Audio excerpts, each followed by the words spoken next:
নমস্কাৰ ছাত্ৰ ছাত্ৰীসকল, তোমালোক সকলোকে মোৰ চেনেলটোলৈ স্বাগতম জনাইছোঁ। আজি গুণোৎসৱ 2023ৰ এখন পেপাৰ আলোচনা কৰিম। ক্লাছ 6ৰ ছাত্ৰ ছাত্ৰীসকলে এই ভিডিঅ'টো সম্পূৰ্ণকৈ চাবা। তোমালোকে নিশ্চয় এই প্ৰশ্নবোৰ জানি ল'লে আগন্তুক গুণোৎসৱত কি ধৰণৰ প্ৰশ্ন আহিব তাৰ এটা থুলমূল ধাৰণা নিশ্চয় লাভ কৰিবা। প্ৰশ্ন এটাই যে এইবাৰ বিজ্ঞান আৰু অংকত তোমালোকৰ প্ৰশ্ন অসমীয়াত আহিব নে ইংৰাজীত আহিব, এই সকলোবোৰ তথ্য তোমালোকে এই ভিডিঅ'ত গম পাবা। তে ব'লা প্ৰথমতে আমি চাওঁ ভাষা 1 অৰ্থাৎ আছামিছত কি আহিছিল। প্ৰথম চোৱা ভাষা 1ত আমাৰ এটা টোকা ইয়াত দি দিয়ে। এই টোকাটো পঢ়ি তোমালোকে প্ৰশ্ন কিছুমানৰ উত্তৰ কৰিব লাগে। তো এই অসমীয়াৰ যিটো টোকা থাকে সেই টোকাটোত তোমালোকে পঢ়িয়েই সম্পূৰ্ণ প্ৰশ্নৰ উত্তৰ নিশ্চয় ক'ব পাৰিবা, কোনো প্ৰব্লেম নহয়। 5টা প্ৰশ্ন থাকে প্ৰায়, কিন্তু এই প্ৰশ্নখনত 4টা প্ৰশ্ন দিছে। প্ৰকৃত বন্ধু বুলি শিৰোনাম দি এটা দফা তোমালোকক পঢ়িব দিব। পঢ়ি এই তলত দিয়া 4টা প্ৰশ্নৰ উত্তৰ ক'ব লাগিব। ঠিক সেইদৰে ইয়াত চোৱা আৰু এটা দফা, দফা নম্বৰ 2 নম্বৰ দফাটোত কি আছে, আলফুলহতৰ বাগিচাখন বুলি শিৰোনাম আছে। এই দফাটো পঢ়ি তোমালোকে ইয়াত দিয়া 5টা প্ৰশ্নৰ উত্তৰ কৰিব লাগিব। ইয়াত 5টা প্ৰশ্ন নহয়, ইয়াত 6টা প্ৰশ্ন থাকিব, কিন্তু ইয়াত তোমালোক দিছে 5টা প্ৰশ্ন, 6টা প্ৰশ্ন নহয় 5টা প্ৰশ্ন দি আছে। নেক্সট আৰু এটা দফা আছে, ইতিহাস প্ৰসিদ্ধ ধুবুৰী। তো ধুবুৰীৰ বিষয়ে ইয়াত দিয়া আছে। ধুবুৰীৰ বিষয়ে যিসকলে জানে তেওঁলোকে এইখিনি কথা নপঢ়াকৈও গম পাব, তথাপিও এবাৰ পঢ়ি লৈ তাৰ পাছত উত্তৰখিনি কৰিলে শুদ্ধ হোৱাৰ সম্পূৰ্ণ সম্ভাৱনা থাকিব। অসমৰ ইতিহাস প্ৰসিদ্ধ জিলাসমূহৰ ভিতৰত ধুবুৰী জিলা অন্যতম। ই ব্ৰহ্মপুত্ৰ আৰু গদাধৰ নৈৰ পাৰত অৱস্থিত এখন বুৰঞ্জী প্ৰসিদ্ধ চহৰ। চম্পাৱতী, গৌৰাংগ, টিপকাই, সোণকোষ আদি জিলাখনৰ মূল বুৱতী উপনৈ। এই জিলাখনে অসমৰ পশ্চিম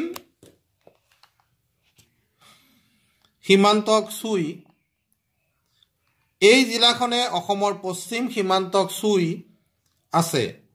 জিলাখনৰ গাতে লাগি আছে চুবুৰীয়া ৰাজ্য পশ্চিমবংগ আৰু চুবুৰীয়া দেশ বাংলাদেশ। ধুবুৰী জিলাৰ লোকসকলৰ জীৱিকাৰ প্ৰধান উৎস হৈছে ধান খেতি। ইয়াত ধানৰ উপৰি মৰাপাট, সৰিয়হ, ঘেঁহু, কুঁহিয়াৰ আদিৰ খেতিও কৰা হয়। মৃৎশিল্পৰ ক্ষেত্ৰতো ধুবুৰী জিলাৰ এক সুকীয়া পৰিচয় আছে। ধুবুৰী জিলাৰ গৌৰীপুৰৰ আশাৰীকান্দি নামৰ গাঁওখনত পোৰা মাটিৰ বিভিন্ন সামগ্ৰী প্ৰস্তুত কৰা হয়। গাঁওখনৰ বেছিভাগ লোকেই এই টেৰাকটা শিল্পৰ লগত জড়িত। অসমৰ আটাইতকৈ বেছি টেৰাকটা সামগ্ৰী আশাৰীকান্দিতেই প্ৰস্তুত কৰা হয়। এই সামগ্ৰীসমূহ বিভিন্ন দেশলৈ ৰপ্তানি কৰা হয়। ধুবুৰী জিলা বেপাৰ বাণিজ্যৰ কেন্দ্ৰস্থল। ইয়াতেই চুবুৰীয়া মেঘালয়, পশ্চিমবংগ, বাংলাদেশ আদিৰ লগত ব্যৱসায়িক লেনদেন কৰা হয়। এই ঠাইসমূহৰ পৰা ধুবুৰীলৈ বিভিন্ন বস্তু আমদানিও কৰা হয়। ধুবুৰী জিলাৰ ঐতিহাসিক ঠাইসমূহে পৰ্যটকক আকৰ্ষিত কৰে। এই জিলাৰ বগৰীবাৰীত অৱস্থিত মহামায়া থান নামনি অসমৰ এখন বিখ্যাত শক্তিপীঠ। ইয়াৰ উপৰি ব্ৰহ্মপুত্ৰৰ পাৰত থকা গুৰু টেগ বাহাদুৰ চাহিব গুৰুদ্বাৰ অসমৰ এটা লেখত ল'বলগীয়া গুৰুদ্বাৰ। ধুবুৰী জিলাৰ নেতাই ধুবুনী ঘাটো পৰ্যটকৰ বাবে অন্যতম আকৰ্ষণৰ কেন্দ্ৰবিন্দু। প্ৰবাদ অনুসৰি নেতাই সৰ্পদেৱী মনসাৰ ভগ্নী তেওঁ ধুবুনী আছিল এই ঘাটৰ এচটা প্ৰকাণ্ড শিলত হেনো নেতায়ে কাপোৰ ধুইছিল ধুবুনীৰ পৰাই ধুবুৰী নামটো উৎপত্তি হোৱা বুলি কোৱা হয় শিক্ষা সাহিত্য সংস্কৃতিৰ ফালৰ পৰাও ধুবুৰী জিলা আগবঢ়া প্ৰথমেশ চন্দ্ৰ বৰুৱা প্ৰতিমা বৰুৱা পাণ্ডে শৰৎচন্দ্ৰ সিংহ শিলভদ্ৰ আদি বিশিষ্ট ব্যক্তিয়ে এই জিলাতেই জন্ম লাভ কৰি দেশমাতৃৰ সেৱা আগবঢ়াইছিল এই দফাটোৰ লগত সংগতি ৰাখি তোমালোকক কেইটামান প্ৰশ্ন সুধিছে তোমালোকে নিশ্চয় ইয়াৰ উত্তৰবোৰ জানিবাই ধুবুৰী নামটো কোনটো শব্দৰ পৰা উৎপত্তি হৈছে বুলি কোৱা হয় এই প্ৰশ্নটোৰ উত্তৰ তোমালোকে শেষৰ ফালে ধুবুনীৰ পৰাই ধুবুৰী নামটো উৎপত্তি হোৱা বুলি কোৱা হয় অৰ্থাৎ ধুবুনী শব্দৰ পৰা উৎপত্তি হোৱা বুলি কোৱা হয় মহামায়া থান ক'ত অৱস্থিত বগৰীবাৰীত আখাৰী কান্দিৰ টেৰাকটা সামগ্ৰী কিয় অসমৰ বাহিৰলৈ ৰপ্তানি কৰা হয় কাৰণ গাঁওখনৰ বেছিভাগ লোকেই এই শিল্পৰ লগত জড়িত বাবে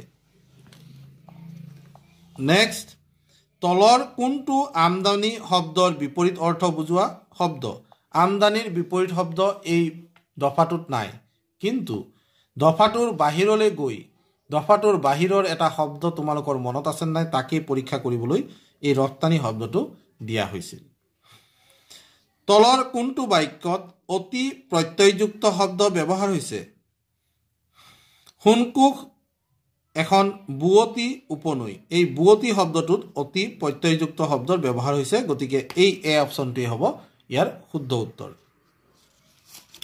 ঠিক এইদৰে ইয়াত আৰু এটা দফা আছে এই দফাটো চোৱা ইয়াত জাননী আকাৰে এটা কি দিয়া আছে ফলক জাননী বুলি ক'লেও বেয়া নহয় এনেধৰণে জাননী ফলক দিয়া আছে আৰু ইয়াৰ ওপৰত ভিত্তি কৰি 1 2 3 4 5 6 ছটা প্ৰশ্ন আহিছে অৰ্থাৎ 20 নম্বৰ প্ৰশ্নলৈকে এই জাননীখনৰ পৰা 15 পৰা 20 লৈ প্ৰশ্নসমূহৰ উত্তৰ কৰিব লাগিব আৰু তোমালোকে এনে ধৰণৰ প্ৰশ্ন নিশ্চয় উত্তৰবোৰ কৰিব পাৰিবাই এতিয়া মই আহিছো ভাষা 2ৰ প্ৰথমটো পেৰাগ্ৰাফলৈ ইয়াত কৈছে read the following passage and answer the question from 21 to 24 তো 21 পৰা 24 লৈ চাৰিটা প্ৰশ্নৰ উত্তৰ তোমালোকক এই দফাটোৰ পৰা দিবলৈ কৈছে প্ৰথম কথাটো হ'ল দফাটো তোমালোকে পঢ়িব পাৰিব লাগিব My grandmother is 78 years old.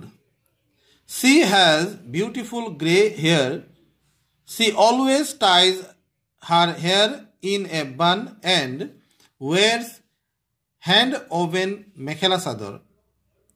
My grandmother lives 50 kilometers away from our home in a place named Shantipur. Shantipur is a quiet little village situated near a river. She lives with my 2 uncles, 2 aunts and 4 cousins. She is my maternal grandma and I love visiting her. My grandmother is a great storyteller and an excellent cook. She loves to cook my favorite dish. Masor tenga. Tar mane she loves to cook my favorite dish masor tenga.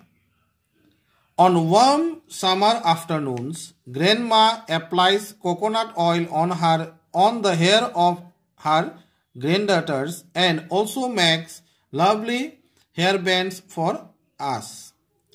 Sometimes after grandmother is done with her daily work, we go to the river bank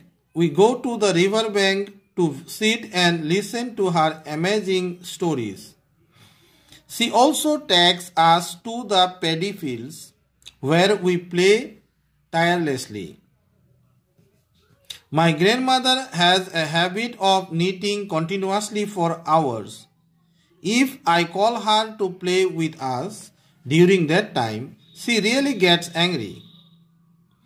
but her anger goes away at once when we lovingly hold her. My grandmother is kind, lively, and the most wonderful person ever. এতিয়া চোৱা এতিয়া প্ৰশ্ন কি দিছে who cooks মাছৰ টেঙা কোনে মাছৰ টেঙা ৰান্ধে grandmother. why does the grandmother get angry কিয় খং কৰে when someone calls her to play while knitting ইয়াত কৈছে if I call her to play with us during that time তাৰ মানে my grandmother has a habit of knitting continuously for hours. আইতাই একেলগে কেবা ঘণ্টাও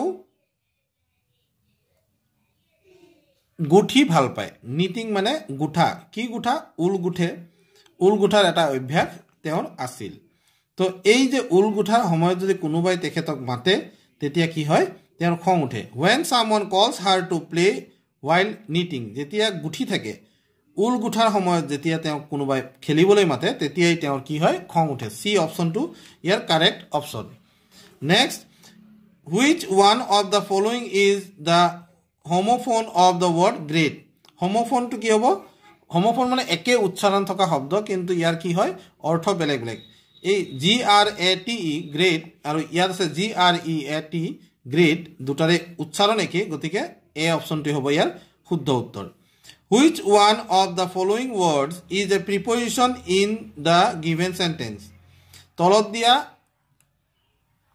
দিয়া বা দিয়া বাক্যটোত থকা preposition কোনটো we go to the river bank ইয়াত to শব্দটো হল preposition আমি নদীৰ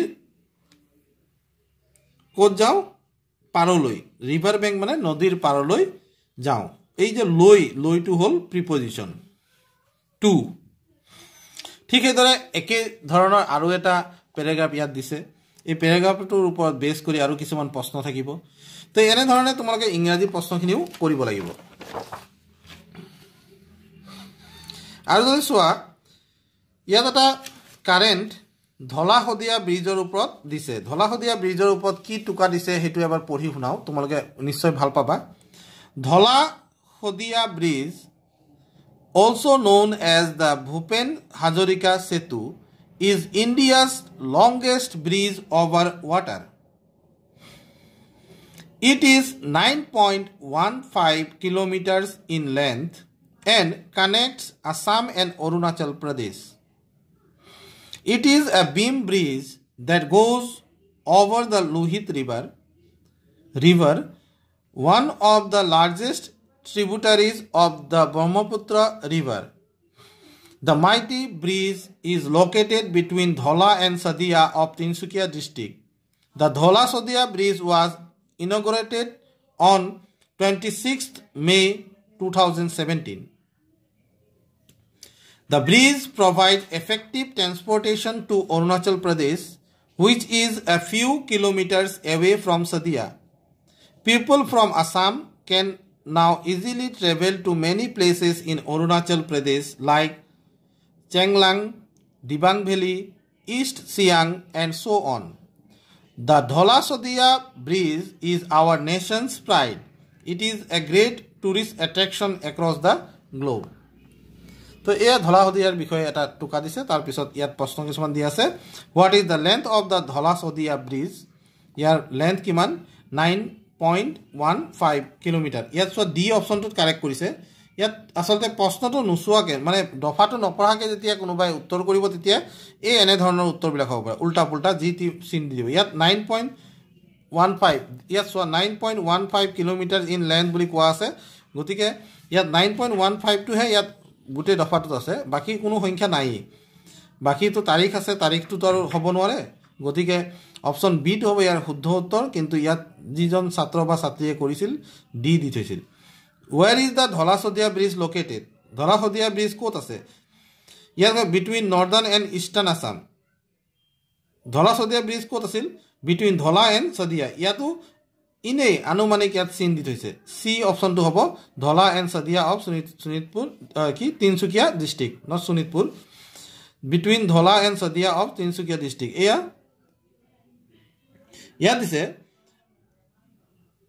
the mighty bridge located between Dhola and Sodia of Tinsukia district এই লাইনটোতে পঢ়িলেই গম পোৱা যায় এটা which one of the following is opposite word of shortest shortestৰ মানে আটাইতকৈ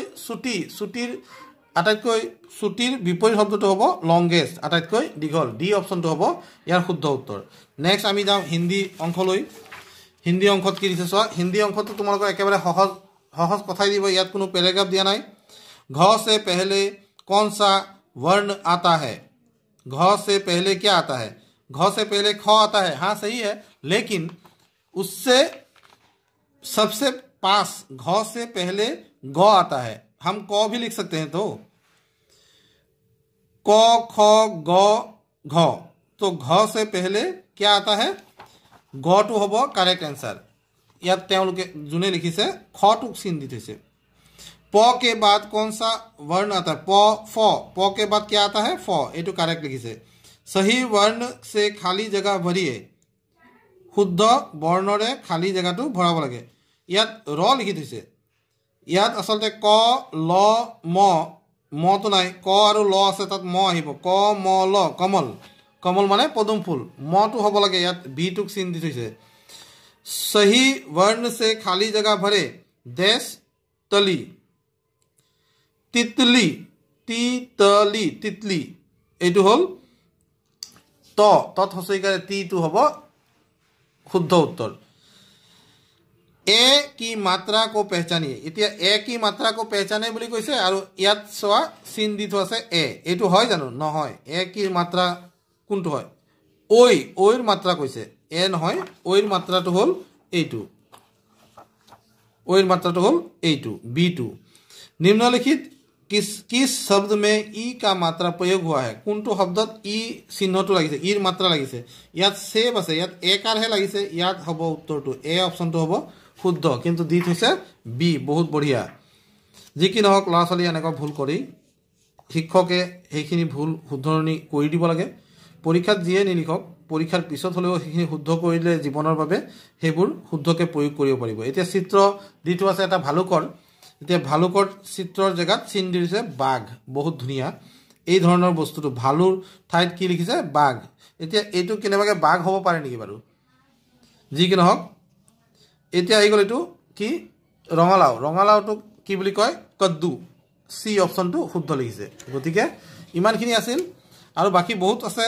যিবোৰ নিশ্চয় ছাত্ৰ-ছাত্ৰী সকলে পাৰিবাই সহজ প্ৰশ্ন আছে গণিতৰ প্ৰশ্ন সহজে আছে এই ভাষাৰ প্ৰশ্নকিটা মই দেখুৱালো পৰৱৰ্তী সময়ত আৰু কেইটামান বস্তু তোমালোকক শিকাবলৈ চেষ্টা কৰিম এতিয়া মই একো শিকোৱা নাই তোমালোকক জাস্ট প্ৰশ্নখিনি দেখুৱালো তোমালোকে নিজে অনুমান কৰি লবা যে কি ধৰণৰ প্ৰশ্ন আহিব পাৰে পৰৱৰ্তী সময়ত নিশ্চয় বিস্তৃতভাৱে আমি আলোচনা কৰিম ভিডিওটো চোৱাৰ বাবে সকলোকে ধন্যবাদ জনালো আৰু চেনেলটো সাবস্ক্ৰাইব কৰি লবা যাতে তোমালোকৰ প্ৰয়োজনীয় বস্তুখিনি মই দিব পাৰো তোমালোকে মোক জনাবা কি লাগে কি নালাগে জনালেহে মই দিব পাৰিম সকলোকে ধন্যবাদ জনাই আজি ভিডিওটো সামৰিছো থ্যাংক ইউ